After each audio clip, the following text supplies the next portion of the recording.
Assalamualaikum warahmatullahi wabarakatuh. Kita sambung lagi kajian kita yang ini diuraikan oleh Sudewo PK dengan judul Nasionalisme.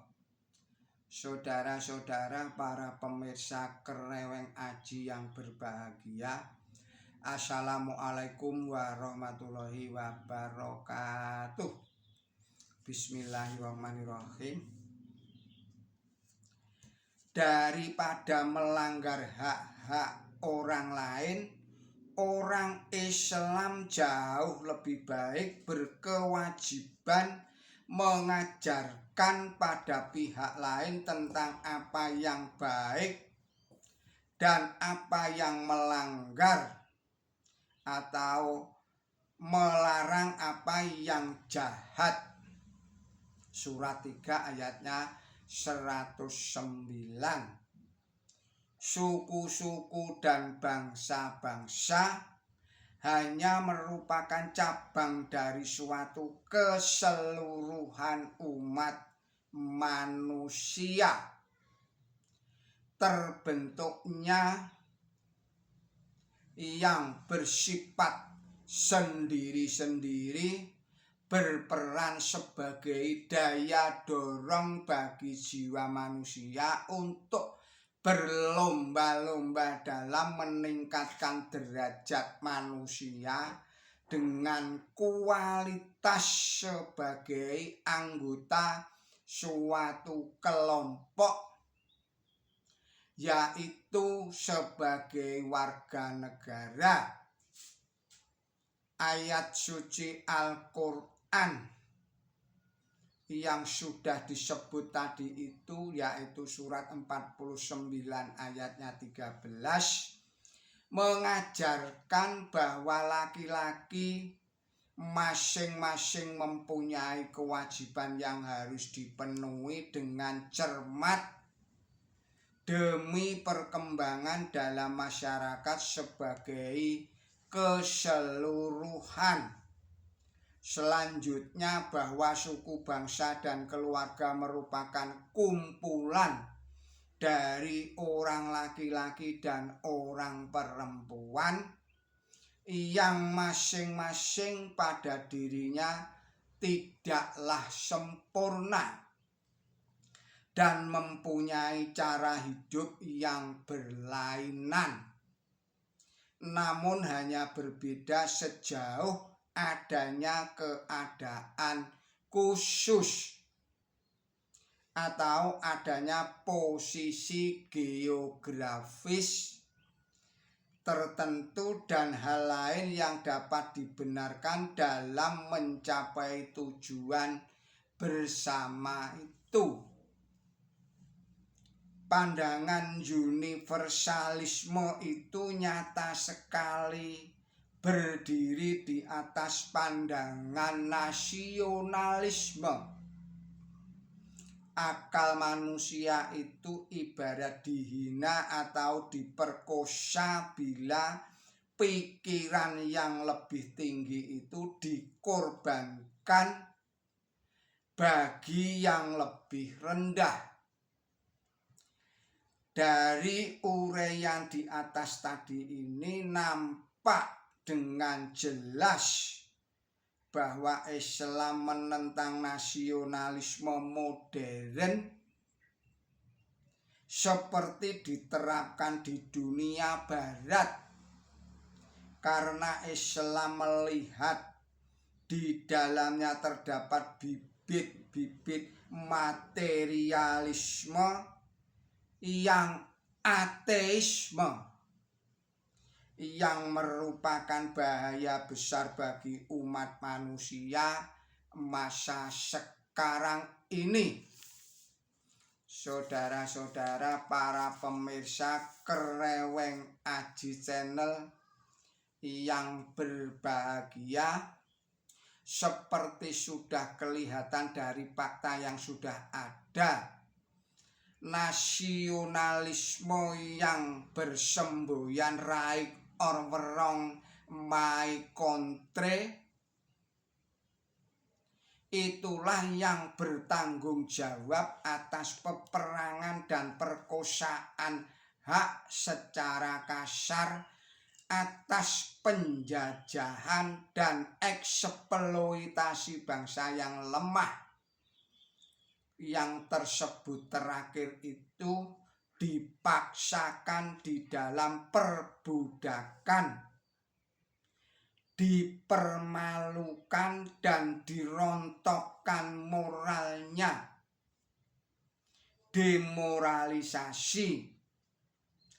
Agama menentukan hakikat dan sifat murni peradaban manusia dengan begitu saja direndahkan menjadi urusan pribadi, hal mana pada asasnya berarti penggerogotan biarpun pasif atas dasar kewibawaan agama berikut moralitasnya.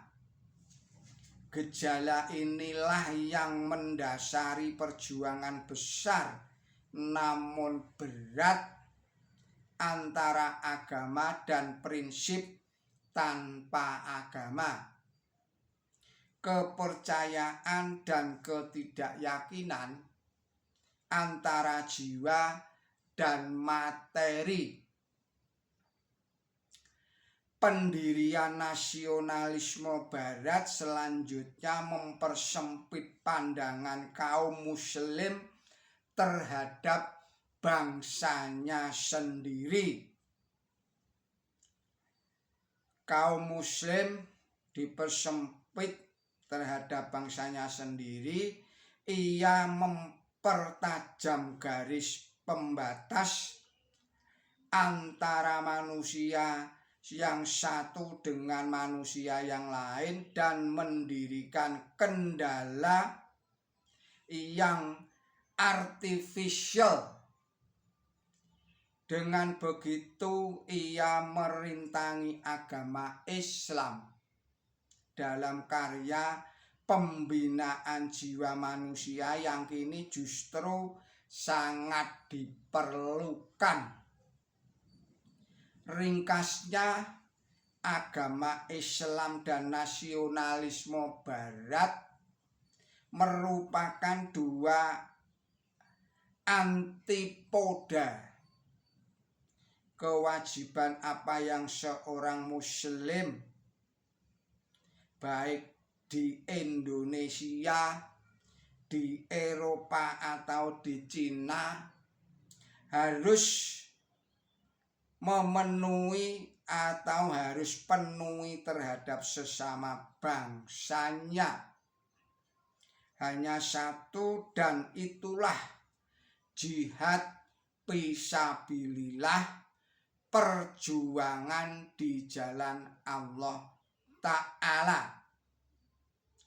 Dengan berpedoman pada Al-Quran suci, kewajiban terhadap dirinya sendiri agar lebih mendekati Allah Ta'ala, surat 22 ayat 78, dan berkewajiban terhadap bukan Muslim diatur oleh kitab suci Al-Quran berikut. Keharusan bahwa tugas itu diterima dan dilaksanakan dengan sungguh-sungguh dan dengan keikhlasan tanpa maksud sampingan. Surat 9 Surat 9 adalah surat At-Taubah ayat 88.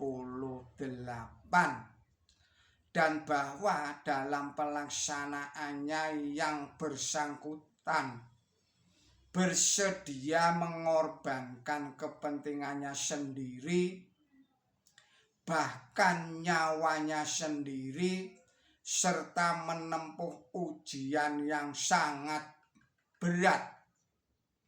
Surat Al-Baqarah 154.